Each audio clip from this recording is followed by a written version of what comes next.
Well, hello, coaches. Welcome back. Coach KW here for another video. Got my Liverpool sweatshirt on as usual after a fantastic win in Paris tonight. That's when this video is being recorded. Today, I'm going to talk about perhaps what for many coaches might be their least favorite subject, and that is parent meetings in the preseason. I think they're super important for both coaches and parents. And I've been on both ends of that, receiving, both giving and receiving those meetings. And I've been in some ones that have gone well and some that have not so well. So, what I'm hoping today to do is to give you some content that will make your parent meetings preseason go super well. I'll give you a little background. I'm going to show you my actual slide deck that I use for U10. And then I'll also talk a little bit about what I do in season to keep the communication up, because that's the most important thing. So let's first go through why I think it's important and some of the big topics and overviews, and then we'll get into the actual presentation and we'll just go through it so that you hopefully have a better idea of what you should be doing, and maybe it gives you some ideas of some things that I didn't do that might be important in your environment. So let's take a look at that right now. Okay, so then when we talk about parent meetings, right, let's just talk about the four big things, right? When are we going to do it? Where and how are we going to do it? Why are we doing it? And what do we put in it when we go talking to our parents? So first, when should you do it? So for me, if I'm taking on a new team of parents I don't really know very well, then really what I want to do is I really would like to do this before the first practice to kind of set them at ease. If I'm going to do this remotely or virtually, which we'll talk about in a minute. If I'm doing it in person, it's hard to, unless I have a assistant, it's hard to do it at the practice or at the first practice. So ideally, I'd love to do this beforehand, which tends to lend it to more in the virtual, but you can also do it in person. If it's an existing team, I still think it's valuable to have a check-in, especially if you have some new parents on your team. It's great to have a sort of a check-in with everybody, how they're doing. You're now, I'm going to say you're relatively friendly. If you're a volunteer coach like me, probably your kid is on the team, and so your kid knows the other kids by this point, and you know the parents by this point. But it's still good to set that boundary to say, hey, I'm the coach. I'm talking to you as parents as the coach. Anything new? Anything I need to know? Here's things that we're going to do this year, et cetera, et cetera. So, and also, I feel like it's really good to do it at the start of every season. So for me, for my town, we have a fall season and a spring season.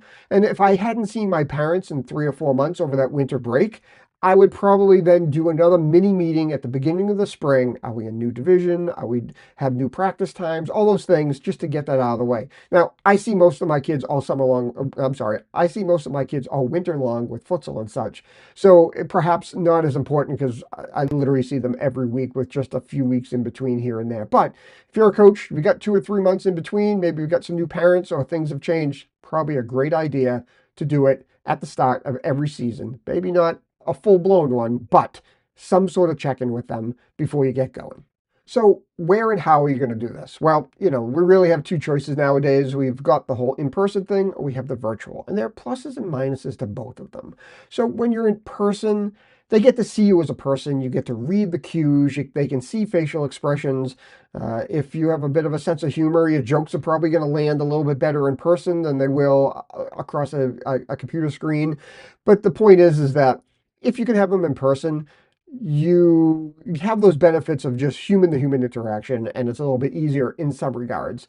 You may have some things you want them to see, which then at that point you're probably doing handouts, unless you're lucky enough to have some sort of team room or something where you can have a presentation going. But most of us, if we're doing this in person, it's on the sideline while they're at practice, right?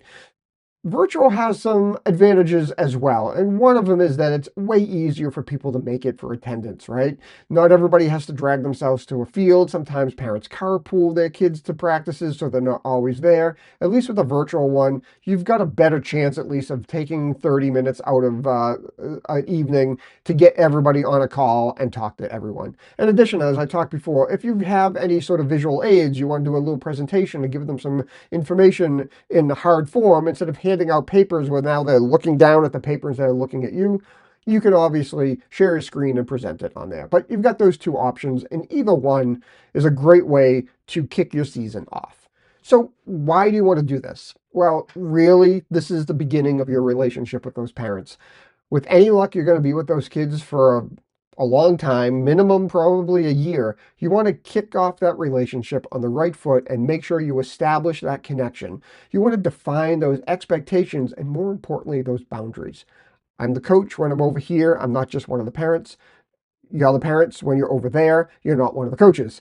It's a really good way to make sure that folks know their roles. And if you are doing things with a team that, maybe they're coming from a different environment, maybe they're coming from a different coach, setting those expectations and getting the buy-in with your parents to say, hey, this is how I do things, this is why I do things, and in the end, I'm going to expect that we're going to get these out of the kids. I hope you're along for the ride. Getting that buy-in just means they're going to be there in your corner versus fighting you from the other sideline. And last, the what. We're going to look at my presentation, so that will get into a lot of details, but based on what you're comfortable sharing, share about a little bit about you. Where'd you come from? Have you coached before? You have family, how many kids do you have? Anything that you can think of that you can make a connection with those parents so they treat you as another human and not just this guy or girl, man or woman on the other side of the field who's the coach. You're just another person. You're a parent.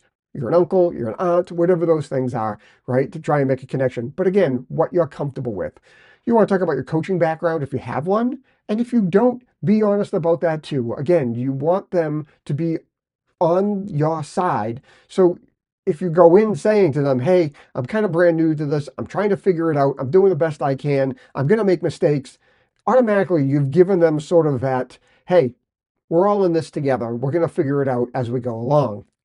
You want to talk about logistics, obviously, practice days, game days, things like that, what you need to bring, all those sorts of things. You get that into the meeting. You talk about any rules and requirements in your league that you may have that you need your parents to understand, including, don't talk to the referees, those sort of things. You want to make sure that's all clear. Again, you're reading those parents. If you find out you're taking on a team and you found that these parents are pretty rough on the sidelines during games, this is your time to really set the law down and say, hey, I'm not going to put up with any of that because you shouldn't have to, and they need to behave, frankly, or, they're going to end up in the car park, sitting in their car while the games and practice is going on. So expectations, boundaries, as we talked about.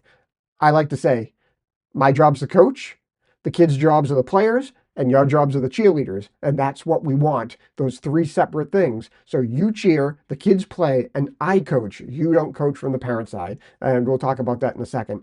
Roles. Those are some of the roles between there, but also if you have assistants and you have other people around, this is a place where you tie them in as well to say, hey, these people are going to be part of the team. Maybe you have a team manager, maybe you have assistant coaches. What do they do for the team? Talk about all that. And then if there are any resources you want to share with them to help them in this, maybe it's the rule book, maybe it's something that you've put together about how you coach and what you're going to coach in the next year. Maybe it's your league or your town program, anything like that. If you have resources to share, that's where that is. So let's go look at my actual parent presentation that I give my last current one when I was doing U10 a couple years ago, and then I just updated it. Let's take a look at that so you can see what I used, and you might be able to steal some ideas from it once you see it. So let's go look at that now. All right, so let's get into the parent presentation. I've kind of watered this down, kind of neutered it to make it neutral for any place. I'm going to make copies of it and put links in the descriptions where you could download versions of it if you want a jumping off point from it. All right, so I like to include a meet the coach section here. So I've kind of obscured my kids' pictures here, but give my name, if I've been on the board, if I'm in coaching, so you can see a bunch of that stuff, my kids, if my kids played or whatever else. Again, you're trying to make a connection with the parents to say, hey, I'm like you. If you're a parent, if you're not a parent, then there might be some other stuff that you want to put in here, some of your other accomplishments, whatever else. But again, you're trying to get them to get to know you if they've never met you before. I'll put my soccer coaching background up, talk about if I've played, I also referee, where I've coached. And again, be super honest. If it's new, then tell them that you're new and tell them what you're doing to try to get better and try to get them to understand that, hey, we're going to figure this out together. I mean, maybe you're coaching, U7, U8. You don't need a giant resume to do that. You need enthusiasm and a willingness to help the kids. That goes a long way. So be honest with what you got here. If there's stuff in your work or your education background that you think is, important for parents to know that help you do a good job teaching, by all means, put it in there. This one here I think is super important. I think you want to communicate to your parents what your goals are with their kids, right? So your coaching philosophy, what are we looking to do? And I'm hoping that a lot of this on here is universal for all of you, especially if you're coaching in town type soccer, 7v7, 9v9, even 11v11. Even if you're doing club, it's long-term success before instant gratification. We're looking to build better players. We're not building a better team with the types of teams we're talking about. Really, what I like to say is, I don't coach to win. I coach to learn winning soccer, and one is a offshoot of the other one. So talk about what I'm trying to do, what I want my kids to do, and I'm hoping that a lot of this resonates with all of you, because this is really what you should be thinking when you're coaching your kids in this environment. I think it's really important now to really be firm and upfront with what you want your parent responsibilities are. Number one is they need to be cheering effort, not the results, because again, we're looking to get better as players. We're not looking to win every game. That's a big difference in how one coaches. And I'm really, really strict about this, and I feel like you can be too, about the no coaching. When I hear it the first time, whether at a practice or otherwise, I am extremely vocal and direct with that parent. I don't care if I'm on the other sideline. I call them out straight out. I make an example of them, because if you don't start right off the bat, it just creeps in. It just confuses the hell out of kids. It's the most destructive process that can happen with a team, is having a bunch of assistant coaches on the other side trying to tell their kids something different than you just told them. You have to do it. It may be uncomfortable once, but I can tell you, with my current team, I had a parent with a kid. It was our first practices. Literally, it was in August, and preseason, we were doing a little 4v4. He was like 40 yards away, and his kid did something, and he yelled over to his kid, and I just turned and bellowed at him. Sir, I coach. You watch and cheer. If you can't handle that, we can have a conversation, or you can go to the car. And the rest of the parents were just like, oh my goodness. And 2 weeks later, they came up to me and said, thank you, because they had already heard him muttering, and literally we're only a week and a half into preseason with barely third graders. So be firm, be direct, simple as that. I know some coaches that will pull the kid to the bench and then have them walk around the field to their parent on the sideline and go, if you don't stop, coach isn't putting me back in, and then walk all the way back. They get the message one way or another. We also talk about zero tolerance policies. My state in Massachusetts, we have a whole bunch. We got the new referee regulations that are out there. They're going to be super harsh about dissent and everything else. Again, you're responsible for your parents, so you need to be super on top of this and make sure there's zero tolerance for any of this behavior. It's just what we have to be like now, whether you like it or not.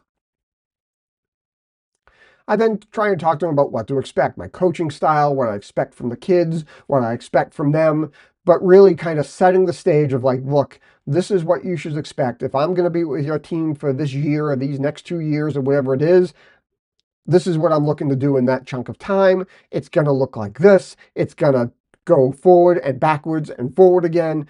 Again, mistakes are part of the process. But again, we're trying to get them to understand that, hey, we're trying to get these kids to be better in all different ways. Here's what you should expect. This is what you're going to see when I'm out there.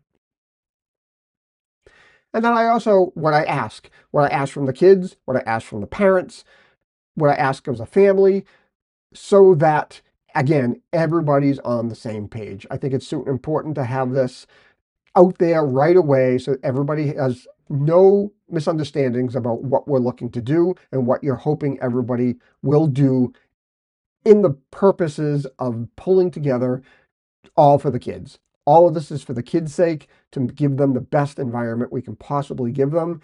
So being direct with this is really important. If I have resources for them that I will look at, I'll give them links to this, and I'll send them a copy of the presentation afterwards, so that, like, again, if there are links in here, they can just go click on it and see what it is. I'm going to put a bunch of words up here on the screen. I try to send an email to my parents every week summarizing, after a game, summarizing the week prior, what I saw in the game, and then what we're going to potentially do in the week coming. Because one of the most important concepts I try to get to my coaches is to say to them, if you don't give parents something to cheer for, they're going to make it up themselves. And so you want them focused on the things that you've been working on so that they can cheer for those things versus deciding that they know what's important and what you want them to do. And that's where you start the not in the middle, kick it up, Johnny, go get that ball, don't back down, go after it. All the comments you hear from the sidelines that just confuse the kids and get them out of the things that you've talked about. So you can kind of scan through this, but I tell the parents, if you're not interested, just skip the email, but I'm going to send it to you because I want to say to you, hey, you were told what we're working on. Here's the expectations. This is what's going on. I hope that you see this. I hope you cheer for it. And then any other information you might have to give to them. I'm not going to go through this. I just leave it up here for a little bit for you to see. You can see here, if you read through here, I talk about what happened in the week before, what happened in the game, what we talked to the kids about in the game, and then what we're hoping to do in the next week or so in practice so that everybody's on the same page. Of course, I always leave room for questions because that's what we're here for. We want the open dialogue with the parents. We want them to feel comfortable to come to you and ask questions. So, preseason meetings.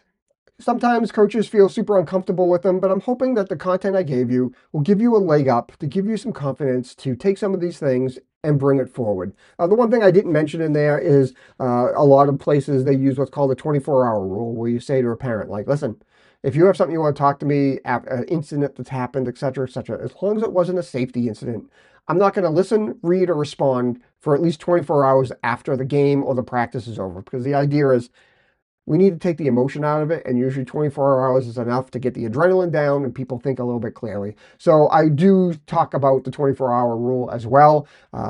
Really, sometimes I have to stress it more than not with some parent groups. I'm lucky my parent group I have now, not at all. But I hope that this gives you some info. I'm going to put some links in the description so you can grab a copy of this template so you can change it. I'll have one in KeyNote. I'll have one in PowerPoint. I might even have one in a Google Slide if you use that. So hopefully one of those formats will work for you. Other than that, I want to thank everybody. Our subscriber count went over 1,000. It's amazing. And now it's really starting to tick up. It almost like you hit that threshold and then YouTube starts to spin your videos out into more and more places. And it starts to be a snowball rolling downhill. And I hope that's where we're at. So I hope that this is helpful. If you have any questions or if you had any ideas that you might add in your parent presentation, get them down in the comments so that other people can see that. Other than that, thanks for everything. We'll see you real soon. Bye.